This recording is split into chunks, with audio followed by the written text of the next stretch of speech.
Hello everyone, welcome to my channel.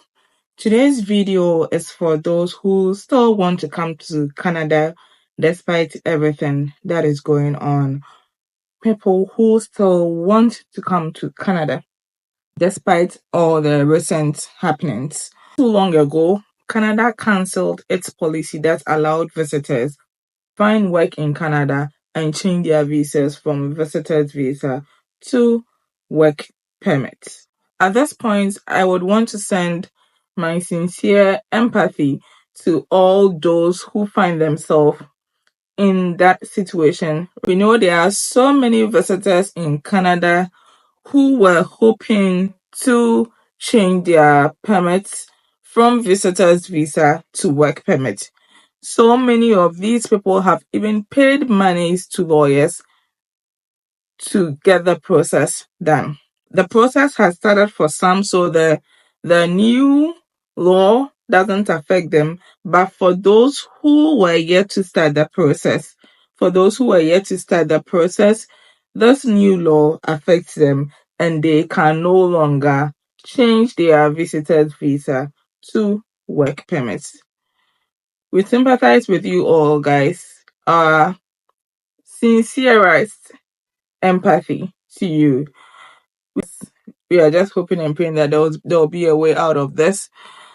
If you find yourself in this category, one option you would want to consider is the school route, which has not been touched yet, but you would want to do it as fast as possible before we get limitations in that area too. So if you have money on you and you came as a visitor hoping to change your permit to a work permit that no longer exists, what you can consider now is the school route. Try to find school here to give you a legal stay, in Canada so that you do not go out of status. I know it's a big blow to a whole lot of people. I know this came as a big blow to a whole lot of people. This policy was supposed to have ended in February of 2025. We do not know why the sudden change in intent. Okay, we cannot blame people who came in with this intent because there was a policy that allowed them to, and the policy was up to February 2025. So if anybody came in with this intent, we cannot blame them. We don't understand why the policy had been brought to an immediate end. And so many people find themselves in this situation and they do not know what to do now. We pray that you find a way. Hang in there. Don't lose hope. I pray that you find a way. One sure way, which has not been touched yet, is the school route. So if you have money on you, you can consider that so that you will still be in legal status in Canada. If you have legitimate reasons to seek asylum, you can also do that. Underline the word legitimate. I am not in any way encouraging people to go and seek asylum. I am just letting people know what is there. If you have a legitimate reason to seek asylum, why not? No limitations have been brought as of yet. So if you have a legitimate reason, you would want to act as fast as you can. Okay. So should all this put people off from wanting to come to Canada? Should all this deter people from wanting to come to Canada? I don't think so. Now, like I said from the beginning, today's video is for people who are still considering Canada despite all the current happenings. So I am not encouraging anyone to travel to Canada. No.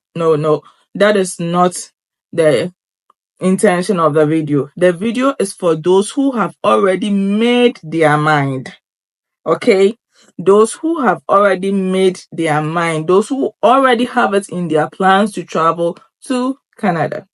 I am not encouraging people to travel to Canada, but if the person has already made up their mind and they want to come to Canada, should they lose all hope now?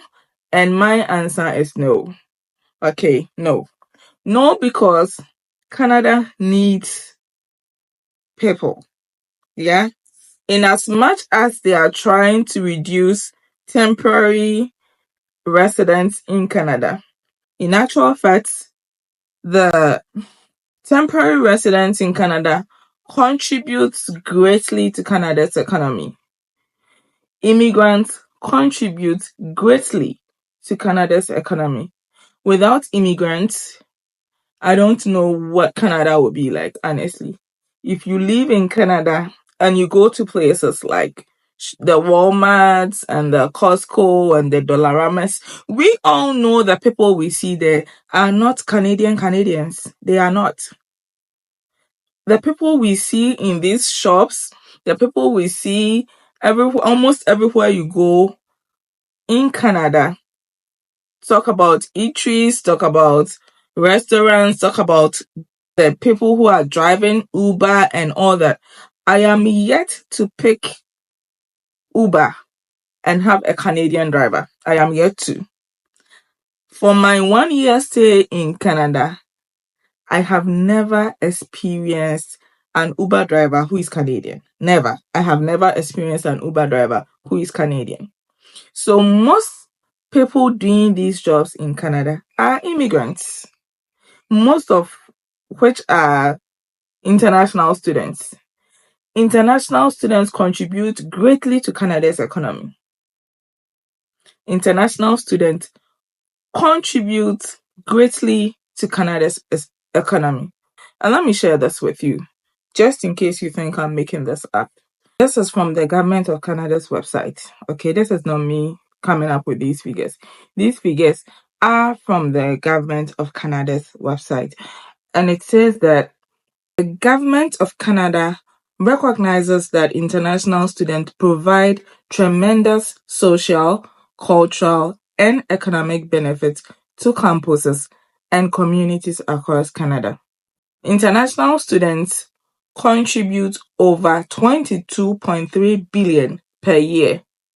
22.3 billion per year to the Canadian economy. Greater than, pay attention to this, greater than exports of auto parts, lumber, or aircrafts. International graduates are also a source of key talents to help support Canada's future economic growth and counteract the country's aging demographic. The country's aging demographic. This is not me saying this. This is from the Government of Canada's website. The Government of Canada is committed to the success of international students program and will continue to adapt and respond to challenges posed by the ongoing COVID-19 pandemic. So you see, during the COVID that Canada needed people to work because of its aging demographic, it was, oh yes, you contribute, the national students contribute greatly to Canada's economy. And we can't even pretend that is not the case, because these facts are coming right from the Government of Canada's website. You imagine people coming from all these developing countries and some developed countries having to change their currency into Canadian dollar to pay for tuition. So we do not want to treat these people like they are not contributing to the economy. They are contributing greatly to the economy, and immigrants in general in Canada are contributing so much to the Canadian economy. We cannot overemphasize. Let's read this. Benefits of immigration to Canadian sectors. Immigration help grow Canada's future. According to Statistics Canada, immigrants are making important contribution across every sector of Canada's economy. As of May 2021, immigrants aged 25 to 54 represented over 36% of people working in accommodation and food services. Nearly 38% of those working in the transportation and warehousing sector, over 34% of those working in professional and scientific technical services, over 20% of those working in construction, More than 1.9 million people work in the healthcare sector. More than 1.9 million people work in the healthcare sector. Many more will be needed in the coming years to ensure continued access to high quality care. Many more will be needed in the coming years. So this is how much immigrants contribute to Canada's economy. And those living here in Canada can attest to the fact that, you go to banks and the people you see there are not Canadians. Even if I give birth to a child here, the child will be called Canadian, but we all know that child is not Canadian. And those people who are even birthed here are not part of these statistics. Immigrants contribute greatly to Canada's economy. Perhaps Canadians do not know how much immigrants contribute to the economy, but I'm sure the minister does. And that is why from time to time they try to get more people come in. But next year is elections. And because of the high cost of living and the housing crisis in Canada, a lot of Canadians are complaining. Why do you let many more people come in with all these happening? Okay, and election is next year, so we know how our politicians do things. Because election is next year, then you try to, because because these temporary workers do not vote. They do not vote. So who do you want the vote from, guys? That is what I think. I don't know what you think, but these temporary workers, residents in Canada, do not have voting rights. So you must do something for the people who have the right to vote. And that is what I see Canada doing now. And also considering the 2026 World Cup that is ahead. That is what I see Canada trying to put things in places, not to get an overflow. But what is the way forward, guys? So if you still are considering coming to Canada, should you lose hope? Should you give up? I would say no. Okay. Recently, Canada announces new pilot programs to support caregivers and Canadian families intend to make the caregivers program permanent. So this is something you would want to look at. Now, what are the requirements? Okay. So it says Canada announces new pilot programs to support caregivers and Canadian families intend to make the caregivers program permanent. Okay, this was released in June 3rd, 2024. Caregivers from abroad are invaluable to Canadian families. Their hard work makes a difference in the lives of those they care for, including children, seniors, and persons with disability. As the home childcare provider pilot and the home support worker pilot come to a close later this month, the Honorable Mark Miller, that is the Minister of Immigration, Refugees and Citizenship, today announced new enhanced caregiver pilots. This will allow caregivers to continue to come to Canada as we work toward making the caregiver pilot programs permanent. The new pilot programs will provide home care workers with permanent residency on arrival in Canada. They would also be allowed to work for organizations that provide temporary or part-time care for people who are semi-independent or recovering from injury or illness.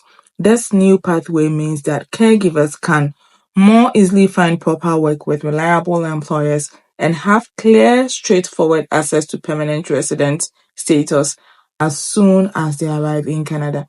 Through these new pilot programs, candidates interested in working in Canada's home care sector will be eligible to apply if they meet the following criteria. Now, let's pay attention to what the criteria is. One is to attain a minimum of level 4 based on the Canadian language benchmark, a minimum of level 4. Hold the equivalent of Canadian high school diploma.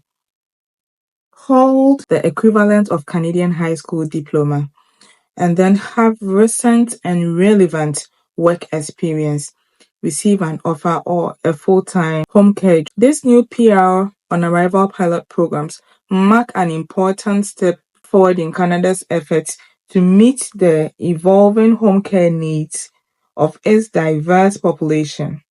And it says that more information will be available before the full launch of the pilots, including full eligibility criteria and details on how to apply.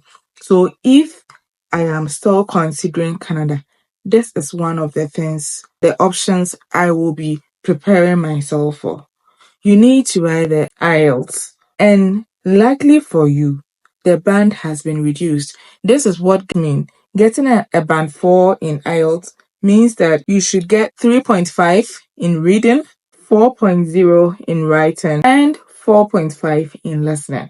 3.5 in reading, 4.5, 4.0 in writing, and 4.5 in listening.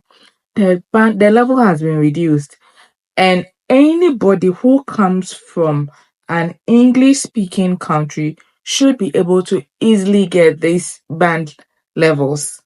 Should be able to, even people who do not come from English speaking countries do not need so much to get to these levels. So if I am someone who is still considering coming to Canada, this is one of the areas I would like to explore. I would like to write my IELTS and be ready so that as soon as the details on how to apply comes out, I am ready to apply. If you are still considering coming to Canada, this is one way you should strategize and be working on getting everything the requirement says, and just be ready so that as soon as the details on how to apply comes out, you are there. Let's be ready and to make this move when the details on how to apply comes out. And mind you, on arrival into Canada, you can explore. And it also involves writing the IELTS. So we see that yes, Canada is not against people coming class or people with particular skills or certain caliber of people with particular skills. So what you would want to do is to try to work on yourself to the requirements. You should try to work on the requirements, and these informations are out there on the government of Canada. What it takes to get into the express entry pool and all that is available. Why most people shun away from that just because of that. But guys, if you really want to, if you are still interested in coming to Canada, then these are the pathways you should be looking at. These are the pathways you should be looking at. If you have already gotten a Canada visitor with the aim of wanting to come so that you change, I would advise that you take your time and rather work on these routes that are still and working. If you have money, however, you can come and see the terrain, experience Canada, go back, work on the requirements, and come back better. Okay? If you have money, you can come. If you have that money to spend, you can still come to Canada and all that. Go back and work on the requirements you need to meet these pathways that are there, legit. They are still working, they are clear. Try to meet the eligibility criteria, and that will be all. Okay? Once you meet the eligibility criteria, in a point where Canada needs you. You need Canada, right? That is why you are looking for pathways to come. But you have to put yourself in the position where Canada sees value in you and needs you as well. Okay? Thank you so much for spending this time with us. I hope the information in this video, people who still have interest in coming to Canada to position themselves to have the access when the time is due. Thank you all so much for spending this time with me, and have a lovely day. Bye.